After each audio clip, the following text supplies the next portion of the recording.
গেল ১৭ বছর আওয়ামী লীগ ক্ষমতায় থেকে দেশের অর্থনীতি সহ সবকিছু ধ্বংস করে দিয়েছে বলে অভিযোগ করেছেন বিএনপির বর্ষিয়ান নেতা ও ঢাকা দক্ষিণ সিটি কর্পোরেশনের প্রশাসক আব্দুস সালাম। আর স্বাধীনতার আগ থেকেই জামায়াতে ইসলামী মুক্তিযুদ্ধ বিরোধী ছিল বলে অভিযোগ করেছেন দলটির প্রান্তিক জনশক্তি উন্নয়ন বিষয়ক সম্পাদক এম মালেক। জাতীয় প্রেস ক্লাবে স্বাধীনতা ও জাতীয় দিবস উপলক্ষে আলোচনা সভায় এসব কথা বলেন তারা। তানজিদ ভুঁইয়ার প্রতিবেদন। শনিবার সকালে প্রেসক্লাবে মুক্তিযুদ্ধের সূচনা, মহান স্বাধীনতা ও জাতীয় দিবস উপলক্ষে আলোচনা সভার আয়োজন করে জিয়া শিশু কিশোর মেলা কেন্দ্রীয় কমিটি। এ সময় সংগঠনটির সভাপতি জাহাঙ্গীর শিকদার অভিযোগ করে বলেন, মুক্তিযুদ্ধ বিরোধীরা আবারও ইতিহাস বিকৃতির নানা অপচেষ্টা করছে। আমরা শিশু কিশোরের মাধ্যমে বাংলাদেশের মুক্তিযুদ্ধের সঠিক ইতিহাসকে তুলে ধরতে চাই। আল-সালিজের বিরুদ্ধে জিয়া শিশু কিশোর মেলা একটি বিপ্লব করে তুলবে ইনশাআল্লাহ। ৭১-এ জিয়াউর রহমানই স্বাধীনতার ঘোষণা দিয়েছিলেন জানিয়ে বিএনপির প্রান্তিক জনশক্তি উন্নয়ন বিষয়ক সম্পাদক এম মালেক বলেন, যারা মুক্তিযুদ্ধ বিরোধী তারা আজ বড় বড় কথা বলছে।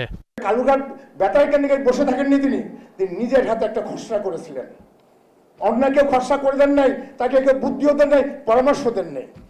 তিনি নিজে লিখেছিলেন, নিজে লিখে ঘোষণা করেছেন, I major Zia do hereby declare independent Bangladesh. মুক্তিযুদ্ধ বিরোধীরাই আজ ৭১-কে অস্বীকার করে ২৪-কে নিয়ে ফায়দা হাসিল করতে চায় বলেও জানান বিএনপির এই নেতা। ৭১ বাদে কখনো ২৪ নয়, ২৪ হলো এদেশে গরম পোতার দিন, আর ৭১ হলো মুক্তিযুদ্ধের স্বাধীনতা একটা মানচিত্র ফিরিয়ে আনার দিন।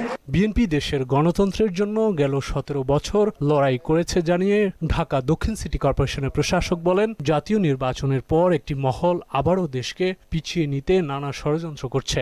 ১৭ বছর স্বৈরাচার ক্ষমতায় ছিল, আমরা সবাই জানি, স্বীকারও করি যে দেশের অর্থনীতিকে শেষ করে দিয়েছে, দেশের সকল প্রতিষ্ঠানগুলোকে শেষ করে দিয়েছে। বিএনপি যে কয় বছর বাংলাদেশের রাষ্ট্র ক্ষমতায় ছিল, সেই কতদিন বাংলাদেশের গণতন্ত্র নিরাপদ ছিল।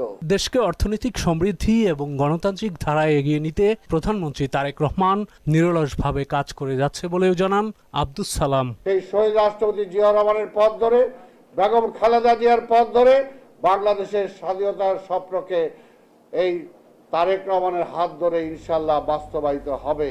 তানজিদ ভুঁইয়া, মোহনা সংবাদ, ঢাকা।